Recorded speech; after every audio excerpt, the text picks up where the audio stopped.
Habang tumatagal ay unti-unti na natin nakikita ang paghihirap ng mga politikong ito sa pag-impeach kay Sara Duterte na patuloy silang gumagawa ng pamamaraan sa paghahanap ng mga ebidensya laban sa mga Duterte.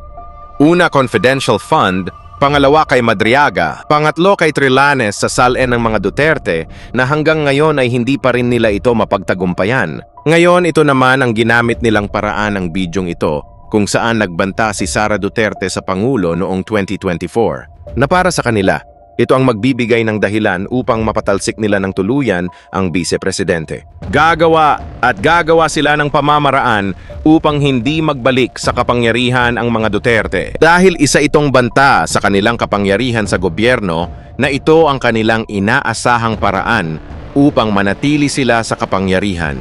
Kung titignan niyong mabuti ang video, ay isang paraan ng pagbibilin kung ano man ang mangyari sa kanya.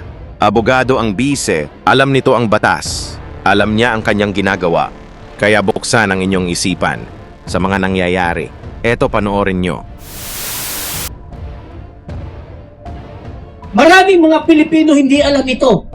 Kung ikaw totoo kang Pilipino, kahit ibinoto mo si Duterte at may nakita kang mali, babatikusin mo siya dun sa mali niya para maitama niya. Kung ikaw naman is bumoto kay BBM at may nakita kang mali sa kanya, babatikusin mo siya dun sa mali niyang ginagawa para maitama niya. Hindi mo siya aayunan. Yung bumabatikos doon sa binoto mo, tama ang kaisipan nun. Ibig sabihin, normal ang kanyang kaisipan.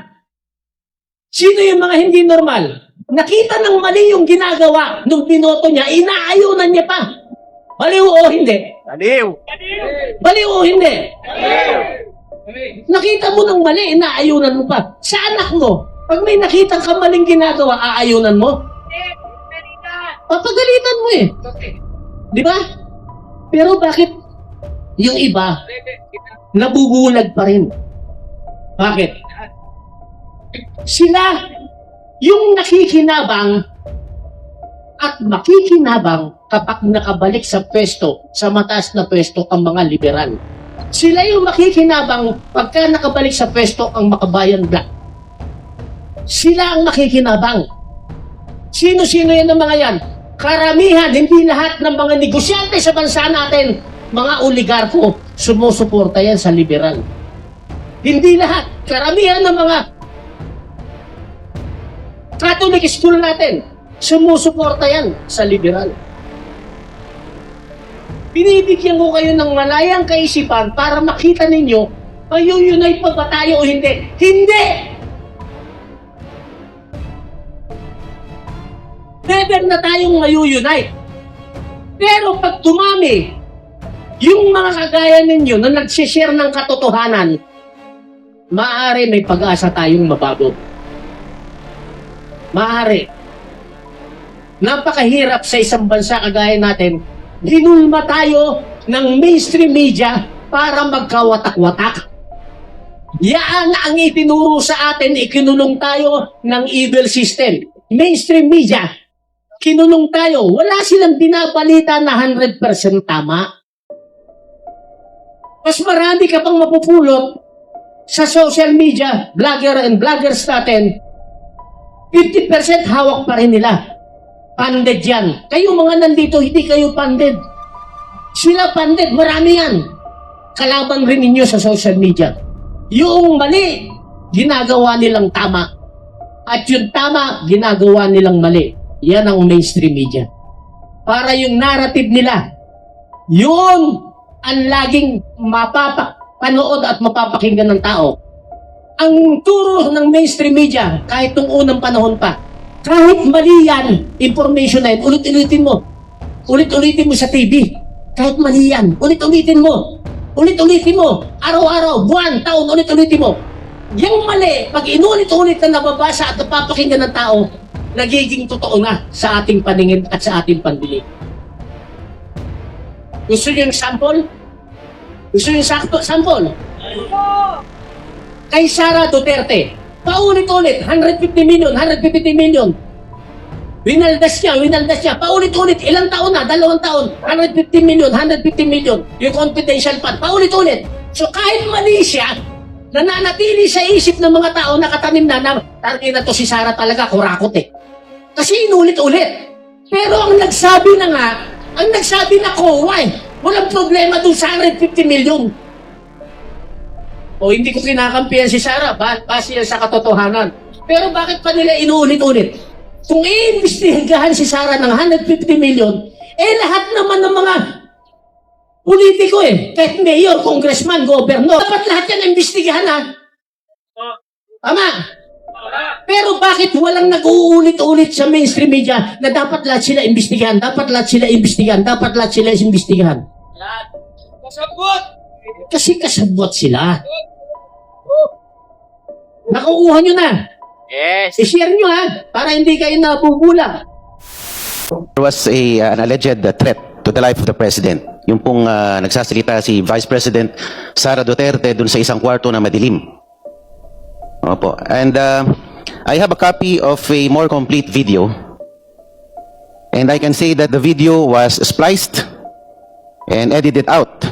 Meron pong mga tanong doon that led to the Vice President's response. If I may read, Madam Chair, ito po yung tinanong ng isang vlogger by the name of Princess Maui regarding Project Romanov. Baka po totoo yung sinasabi nila or naririnig namin na may Operation Romanov sa inyo na balak kayong ubusin.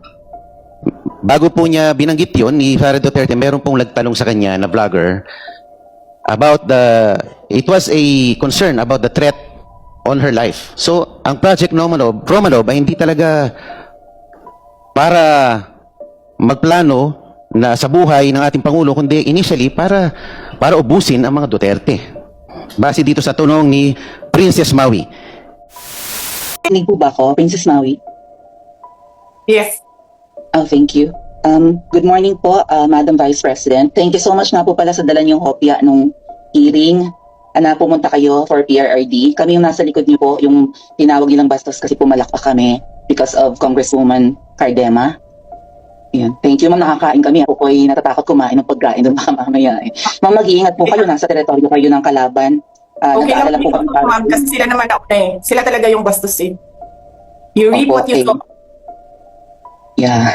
Mag-ingat po kayo kasi sa dinami-rami po ng inyong mga pasabog ngayong gabi, it seems like marami po talaga kayong alam about them, no? Dahil sa pagkakasama niyo sa kanila during the campaign and during the 2022 elections. Baka po mamaya kasi totoo yung mga naririnig namin or yung, I don't know if it's true, na meron daw silang Operation Romanovs and baka bala kayong ubusin ang inyong pamilya dahil hadlang kayo sa kanilang mga balakin in the future. So mag-iingat po kayo. Kami po kasi kami ng EDSA Friday Group, kami yung bumababa every Friday dyan sa EDSA because we believe yan yung tamang venue sa dinami-rami na ng problema natin. Ang kaya lang naman po namin gawin ay manawagan na bumaba na yan.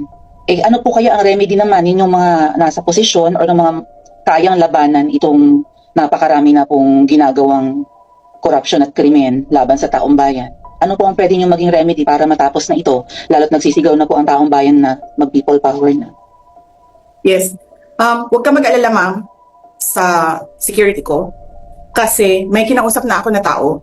Sinabi ko sa kanya, kapag pinatay ako, patayin mo si BBM, si Lisa Araneta, at si Martin Romales. No joke. No joke. Nagdilin na ako, ma'am. Pag namatay ako, sabi ko, huwag ka tumigil na hanggang hindi mo mapatay sila. And then he said yes. So, alam mo, ma'am, yan ang lagi kong sinasabi sa Makabayan Blanc nung mayor pa ako. Ang laban, wala dyan sa EDSA, ma'am. Wala dyan sa mga highway. Ang laban, ma'am, nandun sa loob ng palasyo. Yan ang problema. We appreciate yung expression ninyo ng disgust, ng pagkamuhi, ng hopelessness, kasi it reflects kung ano yung nararamdaman ng marami, milyon. Alam ko yan, ma'am, kasi kahit saan ako pumunta, ako ang sinasabihan, binoto namin yan dahil sinabi mo, iboto namin. So, yes, ma'am. Maraming salamat sa ginagawa ninyo. Dahil sa ginagawa ninyo, I'm sure nakikita yan ang taong bayan. Na-appreciate nila yan. Hindi po totoo na splice yung kanyang binabanggit kanina na video dahil ito pong video na to ay inauthenticate mismo ng NBI. Just for the record, Madam Chair. Siguro yung portion lamang na may relevant dito po sa topic natin, yun lamang po. Dahil kung pakikita po yung buong video, ay medyo magtatagal na po tayo. At yun po, Madam Chair. We know the manifestation of the Honorable Chua. Madam Chair. You want to speak some more? Opo, meron po kasing video na mas kompleto at hindi naman po katagalan yung mga preceding portions. If I may interrupt, Honorable Marcoleta, we are referring to the investigation report of the NBI and not to any other videos outside. Opo, sinasabi ko These lang are the po submissions of the NBI to the the Justice circumstances Committee. that led to VP Sara's response on that particular video. We note your manifestation, but nevertheless, we are bound by the rules to stick to what was submitted to us by the NBI. These are being submitted not as videos which surround outside. These are being submitted as videos part of the investigation of the National Bureau of Investigation. And we cannot go beyond that.